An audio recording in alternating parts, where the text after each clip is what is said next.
வாங்க வீடியோக்குள்ளே போகலாம். நல்வரவு அன்பு நண்பர்களே.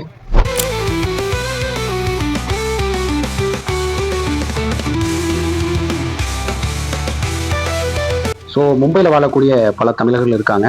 உள்ளே போகும்போது என்னெல்லாம் இருக்குது, அதாவது இந்த மார்க்கெட் வழியாக போகும்போது என்னெல்லாம் இருக்குது, என்னென்ன கடைகள் எப்படிலாம் செயல்படுது அப்படிங்கிற காட்டுறதுக்காக தான் உங்களுக்கு இந்த வீடியோ நான் பகிர்வேன். அது மட்டும் இல்லாமல் நான் ஆஃபீஸ் போகிறது இந்த ஜனதா மார்க்கெட் வழியாக தான், அதாவது வாக்கபிள் டிஸ்டன்ஸ் தான். இது வழியாக நம்ம போனோம்னா லாஸ்ட்டாக ரயில்வே ஸ்டேஷன் முட்டும். அந்த ரயில்வே ஸ்டேஷன் சப்வேக்குள்ளே இறங்கி அதுக்கப்புறம் நம்ம மேலே ஏறும்போது ஆப்போசிட் ரோடு வரும். ஸோ இப்படியே அது ரொம்ப லாங்காக போயிட்டுருக்கும். அந்த ஆப்போசிட் ரோடு வந்ததுக்கு அப்புறம் நம்மளுடைய ஆஃபீஸ் அங்கே தான் இருக்குது. ஸோ அது வரைக்கும் நான் உங்களுக்கு இந்த வீடியோ காட்டலான்னு இருக்கேன். அப்படியே நீங்களே பொறுமையாக பாருங்கள். பார்த்தீங்கன்னா தெரியும் என்னென்ன கடைகள் இருக்குது.